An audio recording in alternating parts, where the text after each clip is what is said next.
Okay, we just admitted everyone. So thank you everyone for coming and attending our session this afternoon. I'll just hand over to Scott Chapman from Enterprise Performance Strategies. So over to you, Scott. I'll mute myself and we're going to take questions at the end of the session. Okay, very good. Thank you very much, Nathan. And thank you everybody for joining today from wherever you happen to be in the world. I happen to be in Columbus, Ohio, so I'm in a little bit different time zone than probably most of you. So today we are doing revisiting WLM options for the modern mainframe. I think this is an interesting topic, so let's get into it. First of all, at Enterprise Performance Strategies, we do ZOS performance. We're all about ZOS performance education, consulting, and information. We do free webinars. We have a YouTube channel now, and of course, at the top there you see Pivoter, our performance reporting tool, which is where you'll see the graphs from in this presentation. Would like to point out, hopefully in your reporting tool you can get similar graphs. If not, we're always happy to do a free cursory review with people. Send us a day's worth of data and we'll be happy to generate a bunch of reports for you and run through them with you and talk about them. And just to point out too, if you are challenged in the performance reporting area, we even have a free tier offering available as well. It is somewhat limited, but if you're limited on funds, but you have a small mainframe that you need to do performance reporting on, and if you have a mainframe, you really should be doing some performance reporting, we have that available as well. So we are doing some other presentations this week as well. Peter Enrico will be doing evaluating latent demand in the mainframe environment next week on Tuesday. Right after him, I will be doing ZOS CPU measurements demystified, all about ZOS CPU measurements and what's a MIPS versus an MSU. So a good session, I think, and one that's interesting to a lot of people. And then finally, we're teaming up for our controversial ZOS performance topics and guidelines. So we've done this presentation once or twice and recorded it. So this will be the first time we do it live together. So it could be amusing. I don't know. So join us on Thursday for that one. So, alrighty, this is what we're going to talk about here in this hour though. We're going to do a little bit of a historical perspective on WLM and where it's come over the last 26 years. We'll do a quick review of some WLM basics so that we all are starting from the same place and so we can understand what we're going to talk about in terms of the WLM options, in terms of service coefficients, IO management, and then finally discretionary goal management at the end. So just to point out that, you know, WLM was originally developed in the early 90s. And our president and my colleague, Peter Enrico, was there on the development team in the early 90s. So I always say there's nobody better to learn about WLM from than Peter Enrico. But to point out, it is now 26 years old. So things have changed since MVS 5.1 in 1994.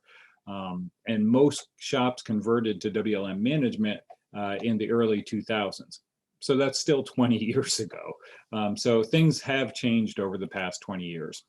Peter does have a WLM retrospective presentation that he's done. He did last year in a couple of different forums. He might have done it at GSE UK, in fact. I don't remember. But if you haven't seen that and are interested in that, it's a really interesting presentation. You can go to our website, go to pivoter.com or epstrategies.com, and you can find that under our presentations. So what was different 20 to 25 years ago? Just about everything, right? So the first CMOS machine was 696 service units per second. And now the smallest Z15 T05 that you can buy is 5,000 service units per second. And a full speed Z15 701 is 103,000 service units per second. Back then, a few gigabytes of memory was a very large machine. Today, the minimum Z15 T02 memory increment is 64 gigabytes, and the minimum you can order on a T02 is 64 gigabytes. The minimum you can order on a T01 is 512 gigabytes. So we have a lot more memory than we did back then. DASD was completely different back then. The RAMAC array DASD was only introduced in 1994. The Shark wasn't introduced until 1999. If you remember that, some people even had a nice little shark fin they'd sit on top of the machine. And while you had SCON available, parallel channels were still pretty prevalent in 1994. And of course, today, not only do we not have parallel channels, we don't have SCON channels anymore.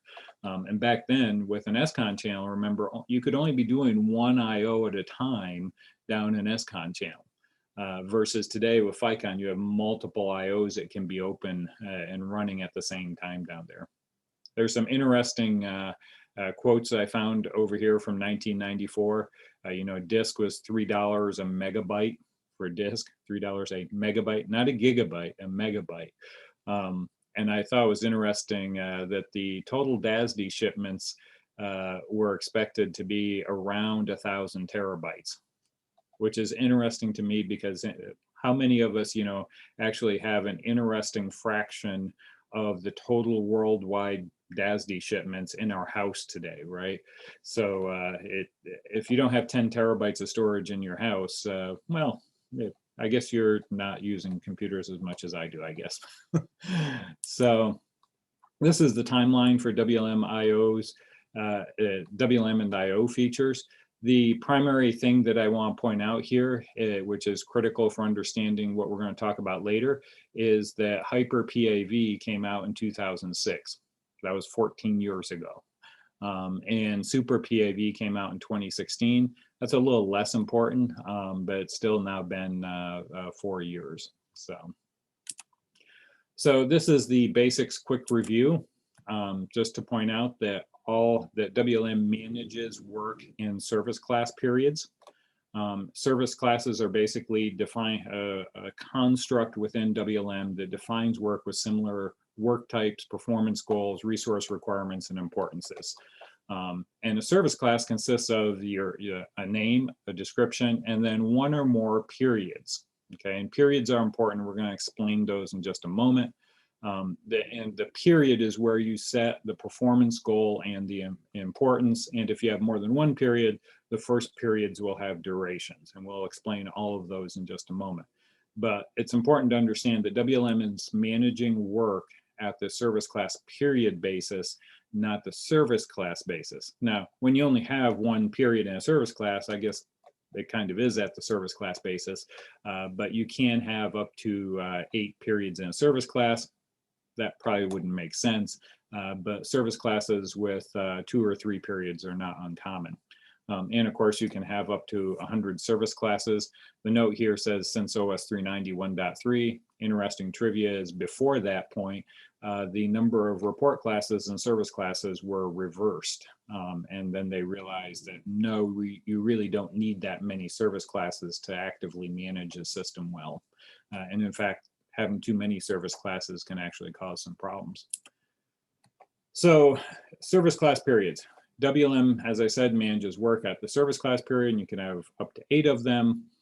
And the way that work moves through the system and transitions from one period to another is by the duration. So when a unit of work has exceeded the duration of one period, then it moves to the next period and continues in that period until, if there's multiple, that it would continue to the next. So for example, here we have prod TSO service class.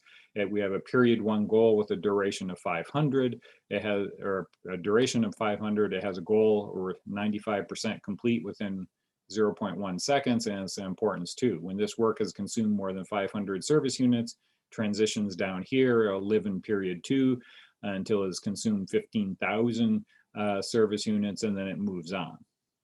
So why do we use multiple period service classes? Well, primarily to protect and promote those trivial transactions. In other words, for example, if you're in TSO, you'd really like that your page down happens very, very quickly, right? And you don't want your page down waiting behind somebody who did something like went into IPCS and issued a command to analyze a dump, right? You don't want to wait. You don't want page down to wait behind the dump analysis. You want page down to be pretty much immediate, right? So as I like to say, don't let the hogs trample the hummingbirds. So the idea of the multiple service classes is that let those short running transactions kind of bubble to the top, run at the top of the dispatching chain, hopefully, and get in and out really, really quickly so that the longer work doesn't get in their way.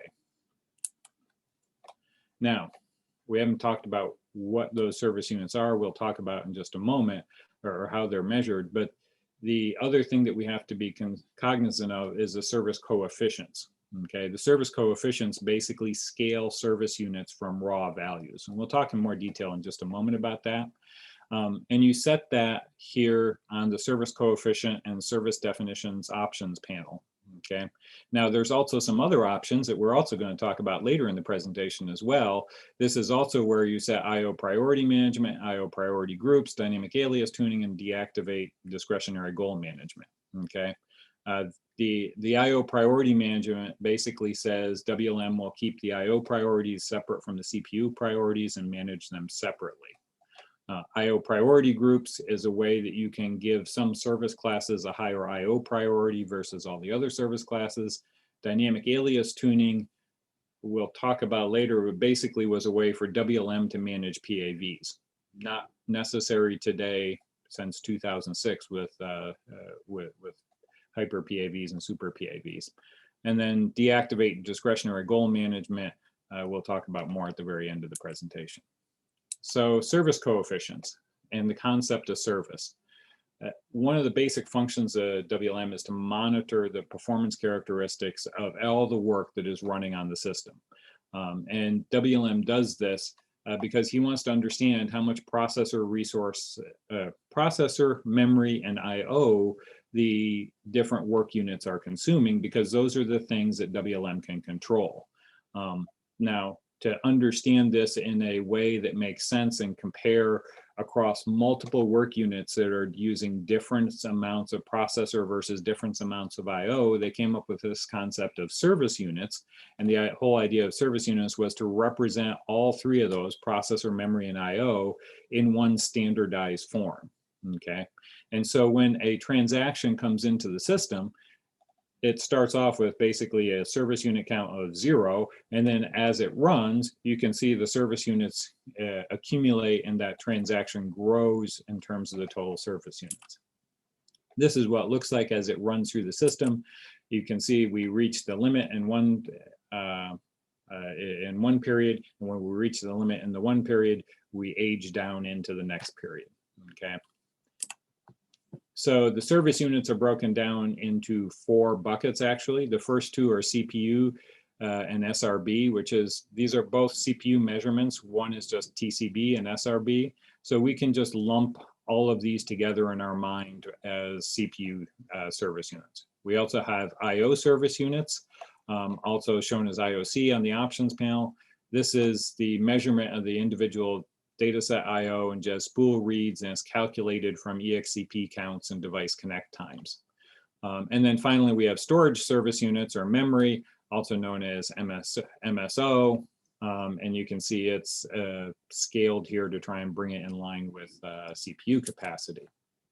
The total service for a work unit is actually the total of the CPU, SRB, IOC, and MSO service units multiplied by their service definition coefficients. And that gives you what is sometimes called weighted service units. And that's the thing that drives your durations in the WLM policy. Unweighted service units are recorded in some places, usually relative to CPU consumption. And so there is sometimes a question about, am I looking at unweighted or weighted service units, and in particular SMF record? But no, if you set your coefficients to 1, then they're always the same, and it makes life much easier. So this is just another example of a multiple period service class. And a reminder here that's important is that the duration is resource consumption and the goals are elapsed time. Okay, so this is CPU, IO, and potentially MSO consumption. This is the goals are elapsed time. Okay. The point here too that you can read down here is that really your goals you want to be relative to your consumption. That makes sense, right? So in this case, you can see we did the math and we said, oh, well, in the first period, we might consume as much as 0.2 seconds of CPU time. And the 0.2 seconds of CPU time is at least of the same magnitude of my goal of 90% completing within a quarter second, right? Where this might be a problem is if this calculated out to, you know, a second of CPU time. Do I really want those things that accumulated a second of CPU time would not have met the goal of completing in less than a quarter second of elapsed time. So that's something we have to be cognizant of. So why do you want to switch periods? Again, the whole idea here is keep the hogs from trampling the hummingbirds. We primarily see these things around the multiple period service classes around things like TSO and DDF. I really like the idea of a penalty period for DDF service classes, especially those that include ad hoc SQL, because your QMF users can submit an SQL that might run for days. And we'd really like to age those down to the point where they're not consuming a whole lot of CPU or running at the bottom of the dispatching priority probably. And then we sometimes see it for OMVS and batch work as well. Now, big question, should period aging be based on IO? Including IO into that service unit count is probably not necessary, right? Because for most trivial transactions, they're probably doing trivial IO too. So it's probably largely immaterial. And for aging to later periods, if the transaction is doing a bunch of IO, it's giving up the CPU anyways. So the CPU impact to other workloads is probably limited. So we probably don't care a whole lot. The other point is one of our major places where we see multiple period service classes is DDF, and they don't accumulate IO service units. Okay. So, and many, but not all TSO transactions don't have a whole lot of IO, and including MSO and IO would make it easier, or excluding, sorry, IO and MSO would make it easier to relate period durations to the potential CPU consumption. Because when we're thinking about then the duration of the period, we don't have to worry about how much IO that work is doing. So in this common case, the system had an IO service definition coefficient of 0.5. The CPU service definition coefficients were 1, as we would normally expect. And the work, though, is primarily aging out of period 1 because of IO, not CPU, right? So the orange here is all the IO service units consumed. The blue and the light blue is the CPU and SRB service units consumed. And you can see the majority of those service units are actually coming from IO. This is just an example to show you if you have MSO set to anything other than 0, MSO can suddenly be a significant factor in your total service unit count as well. So the new recommendations is set the IO service definition coefficient to 0. So CPU and SRB should be 1. MSO, which has been the recommendation of 0 for a long time, should still be 0. And the IOC, the IO service definition coefficient should be 0 as well. Now, for years, IBM has said that, or okay, not for years, IBM has said that as of ZOS version after 2.4, whatever they might happen to call that, the above will be enforced. Essentially, the CPU and SRB coefficients will be 1, IO and MSO will be 0. So it's coming. Now, most of you probably aren't going to ZOS, let's pretend they call it 2.5, for probably at least 18 months, I'm guessing for a majority of you. We'd recommend that you just go to this now. So what is the impact of changing these coefficients? Well, basically, you're going to ensure that the period aging happens based on CPU consumption and not based on IO and memory. The recorded service units amounts will change in the SMF 30 and 72 records. For most people, that's probably not a big deal. Now, some customers have CPU and SRB coefficients set to 10 instead of 1. And if that's the case, when you go from 10 to 1, you will need to change your period durations to be 1/10 of what they are currently, assuming those period durations are good, of course. We come across a lot of customers that apparently set period durations 10, 15, 20 years ago and haven't changed them since. So we come across a lot of examples where the durations aren't particularly good anyways. So it's a good time to reevaluate your period durations and make sure they're good. Now, if you're changing IO or heaven forbid MSO to 0, you may need to alter the durations. But for many service classes, the impact is going to be small or non-existent. For example, most of your service classes are single period anyway, so obviously they don't matter at all. And if you do change durations, if you look at things like TSO period 1, oftentimes we'll see relatively few service classes in the organization that have multiple period service classes. We look at something like TSO, it probably only has 2 periods, so there's really only 1 period to be concerned about. It's probably a short duration. Trying to say, oh, this should be, 1,500 instead of 2,000 or something like that, it probably isn't worth playing with. In many cases, it won't matter. And again, DDF doesn't record them. And so if you're a Pivoter customer, you can review the service unit consumption reports under the WLM multiple period analysis to help you with that. And like I said earlier, for everyone else, if you can't get the reports out of your existing reporting system, by all means, send us some data. We'll be happy to work with you. Oh, and if you don't change durations, note that probably you'll have a few more transactions completing in period 1, and period 1 will probably accumulate a little more CPU. That may not be a bad thing though, and it may be a good thing. So in most cases, you probably don't have to make significant changes. You may not have to make any changes. So what do we see in policies today? Basically, a bit over 90% of the WLM policies today use CPU and SRB of 1, and a bit under 10% are using 10. Very little does people have anything else. About 15% of the policies actually has an MSO value that's not 0, which is unfortunate. It really should be 0. And about 2%, only 2%, have an IOC of 0, meaning that about 98% should change to 0. These are the values that we see most commonly. This sampling was done a year or so ago, year and a half ago now probably. But the change is coming. I would change today. So that's the easy one. The next one up is IO management. And this is the more interesting and the much more significant one. So IO priority management was added in 1997. If we think back to 1997, IO queuing was a significant issue, right? Again, the SCON channels could only be doing 1 IO at a time. PAVs weren't necessarily widespread, and without PAVs, a logical Valsier can only be doing 1 IO at a time too. So there was ample opportunity for queuing. In the disk subsystem, you had real spinning disks, right? So there was a lot of potential, even once you got down to the subsystem, to be waiting on spinning disks in the subsystem as well. So the idea was to manage IO priority separately from CPU priority, because without IO priority management, IO priority is the same as CPU priority.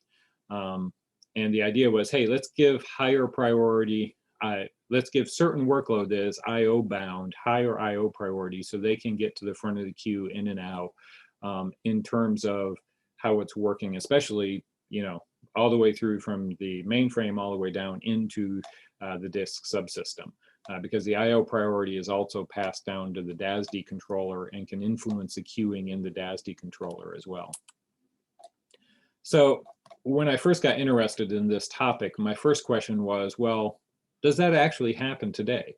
Is the IO priority managed separately than the CPU priority, and is it significantly different? Now, unfortunately, it's really hard to compare your CPU dispatching priority with your IO dispatching priority because they are in different ranges. And so the way I decided to come up and do this was, I was like, well, instead of graphing the 2 values for the IO priority and the CPU priority, which wouldn't really tell me how they really related to each other, because again, different ranges, I thought, well, why don't instead I graph how many service class periods have a priority below this service class period in terms of both IO and CPU. And so that's what we have here. So in this particular case, we have an importance 4 workload test batch, T-batch here. And you can see T-batch has very few service class periods that are running below the CPU priority of T-batch. In other words, T-Batch's CPU priority is at the bottom of the heap. In contrast, its IO priority, there's a whole bunch of service class periods, right? 20 to 25 or more, where the other service class periods are running below this service class period in terms of IO priority. So that's very interesting, right? So this guy's running at the top of the heap in terms of IO priority and at the bottom of the heap in terms of CPU priority. So the question I have for you is, does this really make sense? And the answer probably is, it probably doesn't make, well, it may make sense. The question is, does it matter? And the answer is, it's probably insignificant. Now, here's another example. This is an importance 1 workload, DB2 High. You can see in this case that it's running at the top of the heap in terms of CPU priority. It's an importance 1 workload named DB2 High. I kind of would expect it to be running at the top of the heap, right? However, notice there are zero service class periods. They're running at a lower IO dispatch, IO priority. So this guy's at the bottom of the heap in terms of IO priority. I did go check, this thing is actually doing IOs. So it wasn't just that it was, you know, something that was doing 0 IOs. It wasn't doing a lot of IO, but it was doing some IO. So, but apparently this is okay for it, right? Because it's hopefully surviving. So what changes with IO priority management? Well, first of all, as we just saw, IO priority and CPU priority may be different if you have IO priority management turned on. Okay, that could be okay. The other thing that changes though is the velocity calculation. So the velocity calculation is changed to include the IO using and IO delay samples. Okay, now the IO using and IO delay samples aren't really samples, but they're calculated values based on the IO performed, disconnect and connect times, and IO queue times. So we'll look at that in just a moment in terms of what the impact on the velocity is for that. So, and it also enables 2 other options, IO options, enable IO priority group and dynamic alias tuning management. And it also allows this DS8K IO priority manager with software support. The DS8K IO priority manager without software support can be used without IO priority management, but if you want these 3 words after it, you have to have IO priority management enabled. So this chart is just about parallel access volumes. Hopefully everybody pretty much understands that parallel access volumes basically let you do multiple IOs to the same VALCIR at the same time, simultaneously. Initially, because in ZOS, one UCB, one device address can only be doing one IO at a time. So the idea of PAVs is you have multiple UCBs that can be associated with a device so that you can then be doing multiple IOs at a time. Initially, this was static. You had to define how many PAVs for each volume in the IO def. Well, that was kind of difficult, right? Because how busy individual volumes are varies over the course of the day, right? Even minute to minute. So that kind of was problematic. So they came out with dynamic PAV in 1998 to let WLM move those PAVs around between volumes as it noticed queuing problems. Well, that was better, but it still wasn't terribly good because it takes time for WLM to recognize, oh, I have a problem over here, I need to move this around. I mean, he's doing that, I think, actually on a 20-second basis, not the 10-second basis of the that you think, but actually 2 of those 10-second cycles. So the point is, lots of seconds go by before he might consider moving a PAV around, and hopefully your IOs are not taking multiple seconds or you have a different problem. So Hyper PAV, which came out in 2006, was the design that we had hoped for from the beginning, right? Which was basically, as an IO is done, take a PAV from the pool of PAVs in that LCU and assign it for the duration of that IO. When the IO completes, release that back into the pool. That was great, and that took care of probably 99% of your iOS queue time in most cases. I mean, dynamic PAV could take care of 80 to 90% maybe of iOS queue time, but Hyper PAV really took care of almost all of it. Depending, of course, on how good of a job you did in terms of predicting how many PAVs you needed for each LCU. And so in 2016, they introduced Super PAV which basically said, oh, LCUs can borrow PAVs from other LCUs, which now means you can be even a little less accurate in your prediction per LCU, and this helps even more. Now, the point here is that you no longer need WLM dynamic alias tuning management because WLM is not tuning them, right? So that option is no longer required. You do have to set hyper PAV equals XPAV or yes and IEC iOS. If you don't have that set today, this is a major takeaway for you. If you see any iOS queue time anywhere in your system, go make sure that you have hyper PAV set to yes or XPAV in your IEC iOS. The vast majority of customers do have hyper PAV or super PAV on their control units today. I did run across a customer within the last year actually that did not, but that's a unusual circumstance in today's world. IO priority groups were introduced in 2013. The whole idea here was basically, hey, here's some service classes that I always want to make sure are at the top of the IO priority heap. So you can do that with IO priority groups. It turns out most sites are not using IO priority groups. They don't have it enabled, and most sites probably don't need to. The DSAK IO Priority Manager is a licensed DSAK feature. In other words, you probably had to pay some amount of money to get this. I have not seen anybody, I am unaware of coming across a customer that has this enabled. Nobody's told me yet that they have this enabled. If you do have it enabled, I guess I would be interested in understanding what benefits you've seen from it, because it's a kind of an interesting, it's an interesting thing to me, just because I'm not quite sure I understand the design goal of this. If you do this, you have to be very careful about your PIs, I think. So if you are doing this, I'd be interested in hearing from you. So in review of the previous few charts, most sites probably don't need the DSAK IO Priority Manager. Most sites are not using and probably don't need the IO priority groups. Dynamic alias management capability is made moot by Hyper PAV. Hyper PAV, Super PAV, and FICON channels eliminate most of the queuing on the host because we can do multiple IOs down a FICON channel. We can have multiple UCBs per device. So we should have very little queuing from the mainframe side, from the CEX side.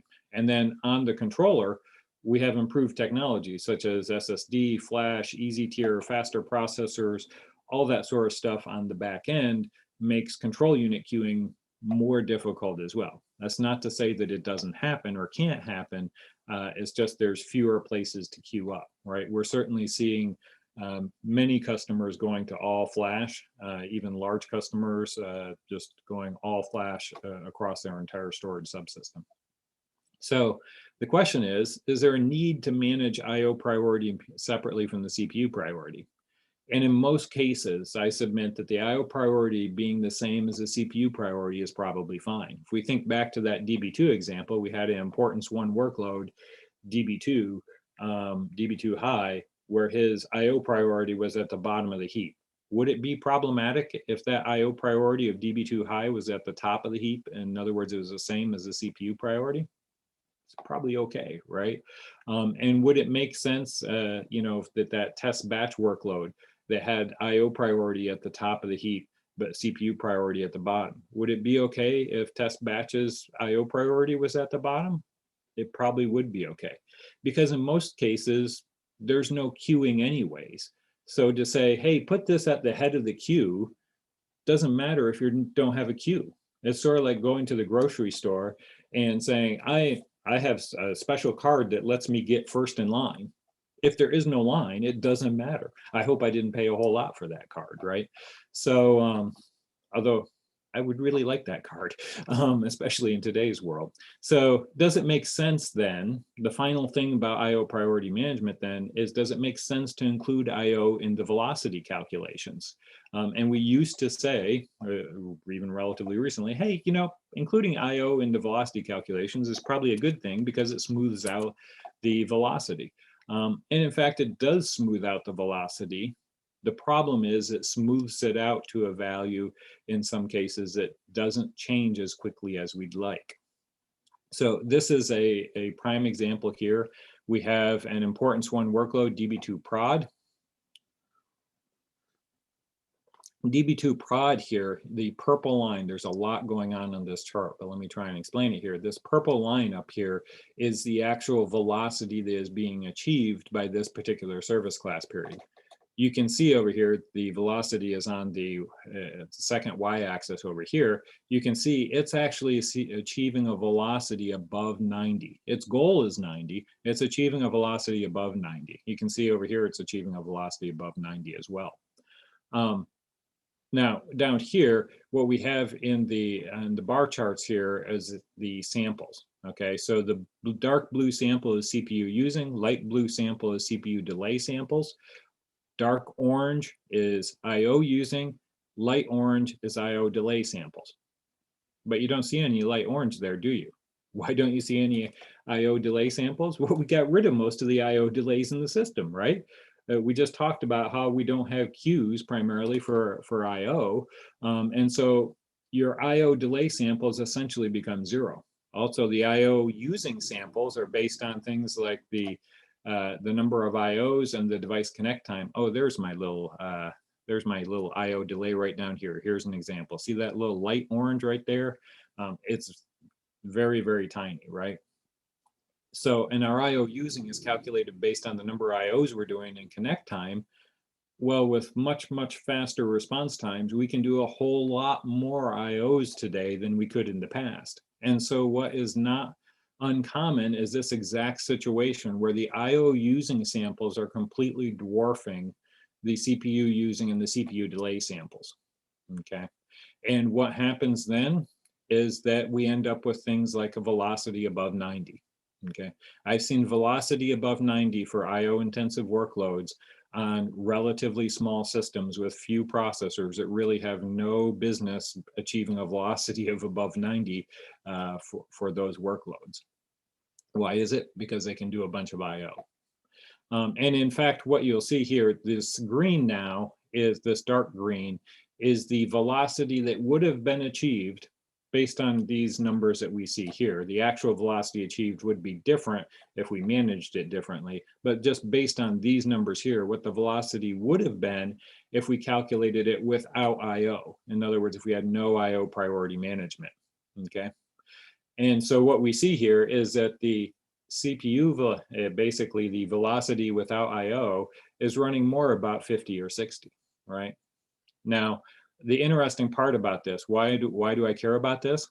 Well, WLM only helps workloads that he thinks he can make a significant change to. Okay, so there has to be a significant change made or predicted to be made if he's going to help a workload. When the workload is running up here very close to his goal like this, he's probably not going to help it because it's very close to his goal and he's not predicting that he could make a significant change.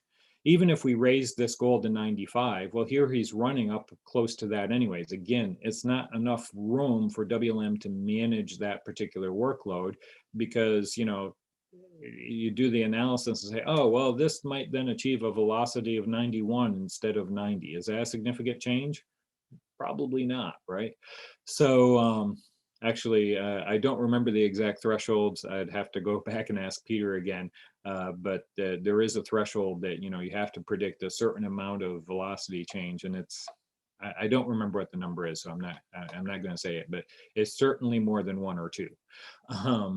So this is the exact situation. You'll notice here that our velocity didn't really fall off until we started seeing really significant really significant CPU delays, and then finally the velocity fell off, right?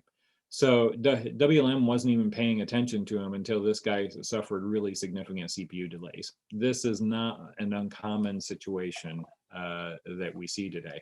In fact, here's an even stranger situation where we have an importance 3, apparently prod bat workload here, and you can see he's running at a velocity of 98. There's no room to manage this, okay?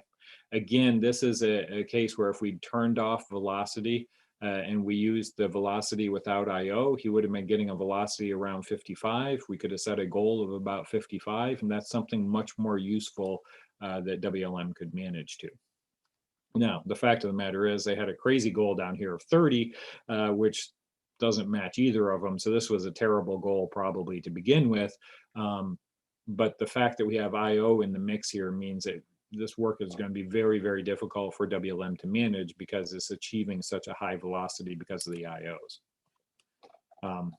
And here's just one final example here of this is importance 3 STC medium. Again, we have a velocity up here of around 97, and you can't even see the CPU consumption on here because there's so many IO samples. Okay. So this is what I call the danger of IO priority management. And we're seeing more and more of these situations where we'll have service classes with unnaturally high velocities due to the IOs that they're consuming. This is certainly not a problem for every service class in your shop, but I would be surprised if it's not a problem for one or two. And this allows work to suffer significant CPU delays before WLM intervenes. And what I expect you to go back and look at is goals or achieved velocities that are up around 90, because those are suspect. And so what should you do about this? Well, we could all ask IBM to change how the IO using and delay is calculated to make it more in line with better modern IO capabilities. This is probably the best answer just because there's probably a small subset of situations out there where IO priority management does help something, okay? So making it better might be good for those customers. However, for the vast majority of customers, I think the right answer is just to disable IO priority management in WLM and get IO out of the velocity calculations. Note that I do say over here, this is assuming that you have that technology that was introduced 14 years ago. If you do not have said technology, you probably are stuck with IO priority management for now. This also, as I pointed out, disables a bunch of other things. See the previous slides. You probably don't care about all those things. But if you do go to make this change, and again, this is a change that in many cases we would recommend. If you do this, you need to go evaluate your velocity goals and how they're going to be impacted. For the Pivoter customers, there are reports there in the daily reports for the CPU and IO contribution to velocity. So you can go look at those reports and help plan out what you should change those velocities to as you make that option change. And if you do this, the point is WLM should start paying more attention to the workloads based on their CPU consumption and their CPU delays, as opposed to how many IOs they're doing. And so some workloads will probably smooth out in terms of how they're managed. So in most cases today, this would be my recommendation. Probably for 10% or fewer, maybe some of those other features that IO priority management enables, maybe there's some value there. If you think you're in that 10%, again, I'd be interested in talking to you because I'd be interested in understanding your use case for them. And what do we see in WLM policies today? Well, about 90% have IO priority management enabled. Again, that was a recommendation when it first came out. It was good for many years. We just think now it's probably not so good. And it probably doesn't really matter today the way it did 20 years ago. About 75% have dynamic alias management enabled. For most customers, this is a moot point anyways, because in most cases you have hyper PAV or super PAV. And about 90% don't use IO priority groups. And in a few cases, I've seen where IO priority groups is enabled, but they have no service classes defined with IO priority high, so it doesn't really matter. Again, for those that are using it, I just question why that is. Okay, I know we're down to our last 15 minutes, which is great. And now we come to the last major topic here, which is discretionary goal management. So the idea of discretionary goal management is, the idea of this new option is to better help discretionary work run, certain service class periods can become donors to discretionary work. This has been the way it's been for a very long time. Basically, if you have a service class period that has a velocity goal of 30 or less, or a response time goal greater than 1 minute, and you have a PI of less than or equal to 0.81, and you're not part of a resource group, then that work could potentially be selected as a donor to discretionary work. Why? Just to help just a little bit of discretionary work get through the system. Okay. So in some cases, what we'll see in the WLM policies is we'll see velocity goals of 31. And normally the recommendations is just set your velocities as increments of 10, sometimes 5 if you're trying to, be very precise. So a velocity of 31 is kind of odd. And if it was a velocity, for example, of 72, we'd look askance at that and say, you're trying to over manage things here. It's not that precise. But the velocity goal of 31 actually has meaning because it got it above 30. So it helped ensure that that service class period wasn't a donor to discretionary work. Now, the issue is that if you disable IO priority management and your velocities go down, because you're no longer including those IO samples, it might be very reasonable now to have a goal for a period for certain work that's 20 or maybe even 10, right? And so a goal of 31 might really not be ideal for that work. So there is a new service definition option as of ZOS 2.3 that's deactivate discretionary goal management.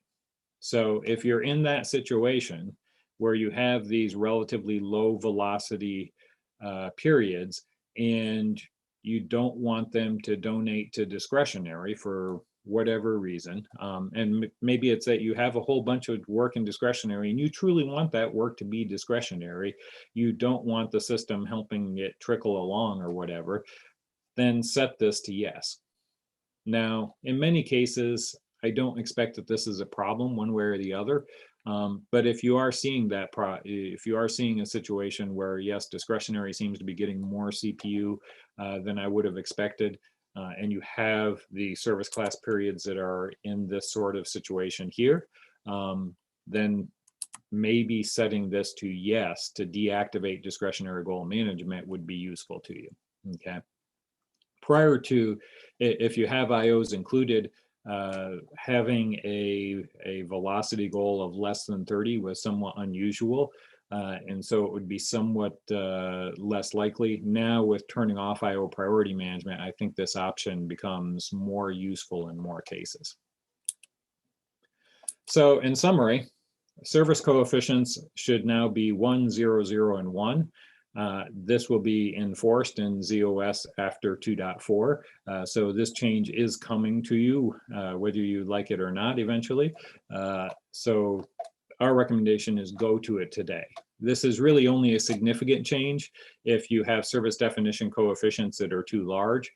So if you have service definition coefficients that are, for example, 10, 1, 0, and 10, then obviously that's a little more of a change for you because now your service unit counts are going to drop to 10% of what they are before. But in most cases, most customers just have this IOC set to something other than 0. You're just going to zero out the IOC. There's probably very little to any analysis that you need to do around that. Go look at the multiple period service classes and consider whether you need to change the durations. But for the most part, even just changing from a 0.5 to 0 is probably no big deal to you at all. IO priority management, new recommendation from us anyways, is that setting this to no is probably the right answer in the majority of cases. There may be edge cases where it's not the right answer. But if you're like most shops where you're not doing extremely high IO rates, or you're in that edge case where, oh, I have a really old control unit and I didn't license hyper PAV for this. Okay, well, then you might still need IO priority management. But otherwise, turning off IO priority management will let WLM manage those velocity goals based on CPU consumption, not based on CPU and IO, and letting the IO skew the results of the velocity calculation. And then, and of course, that will mean that enable IO priority groups and dynamic alias tuning management become no by default because you've turned off IO priority management. And then lastly, deactivating discretionary goal management, set this to yes if you think you need it, because that would be goodness. So I am strangely doing much better on time than I expected. So if I was talking way too fast for you, I do apologize. Please go fill out your evaluation. And I'll be happy to take any questions if we have any questions at this point in time. I haven't been paying attention, Nathan, to whether questions have been coming in. Do we have questions? Thank you, Scott. I've not had any questions come through. Does anyone have any questions that they would like to post for Scott? I'll give you all a minute to type them out. We aren't going to, this isn't a typing race. We're not going to give them like 10 seconds to type their entire question right now. No, it's not. You've not got 10 seconds. We've still got a couple, there's still 10 minutes left of the session. So yeah, we'll give you all a couple minutes to type out some questions. And in the meantime, I will post the link to the session feedback in the chat. Thank you for putting it on your slides, Scott. That session feedback should be with everyone in the chat. And if you could all take a couple minutes just to fill that out, we would appreciate it. And we do thank everyone for coming and joining the session.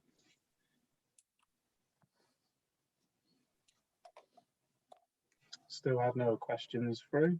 We'll give it a couple more minutes. That's either because I was talking way too fast and so nobody heard what I said.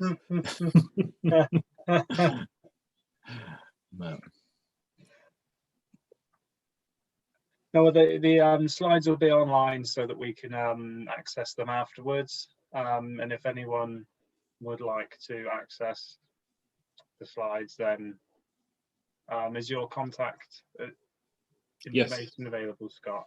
Yes, the contact information should be available at the beginning here, I believe. Let me put that back up here real quick.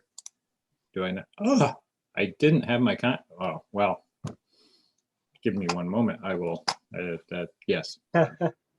That's, I apologize. I can't believe that I put that up without doing that. When you've added your contact information, Scott, there's a question come through. There we go. So the question is, to clarify, you would mostly recommend discretionary goal management to be turned on. Yeah, usually I think the default is correct. I think in most cases it's not a significant issue. Like I said, we have seen a couple of cases in the past where we've recommended a service class be set to 31. So I will hold out that there may be reasons for that. And like I said, as you now get velocities that may be realistic at 20, setting that to 31 doesn't necessarily help. But if you do want to keep discretionary work from getting some help, that might be a good thing. But most of the time, I think it's fine to leave it turned on.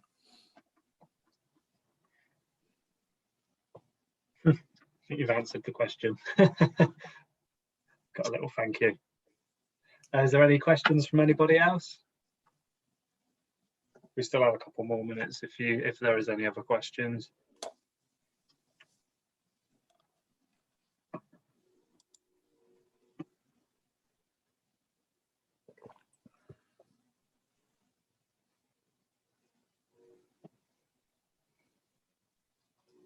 So I'm curious whether most of the people, if you have a more international attendance this year, have we heard, Nathan, from GSE UK? Do you guys have more attendees from around the world this year? Now it's all virtual.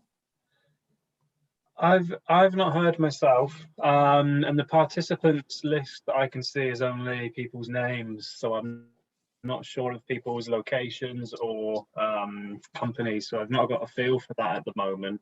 But I'm sure there'll be some information after the conference that we'll be able to share.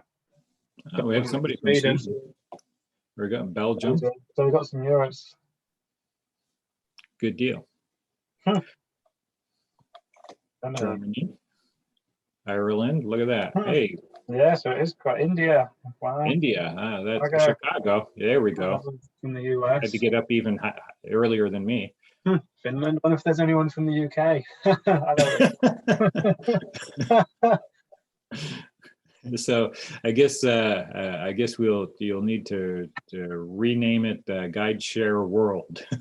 Yeah, I got one from Portsmouth, South of the UK. Excellent. Well, we now know how to get audience participation. We just ask everybody where they're from. So yeah. So thank you everybody for joining us. Again, if I went too fast for you, I do apologize. My contact information is now there on the slide for you. Hopefully you took a screenshot or copied that down. If you had any further questions, I'm always happy to talk to people. And again, thanks for joining. Please do fill out your evaluations. I do read the evaluations, and I know they appreciate it as well. So there's nothing else. Nathan, yeah. I think we're pretty much good to go. Great. I have just reposted a link to the session feedback for everyone, so that it's at the bottom of the chat. So we'll leave it there. Thank you, Scott, for your time, and thank you everyone for your questions, for attending and letting us know where you're from.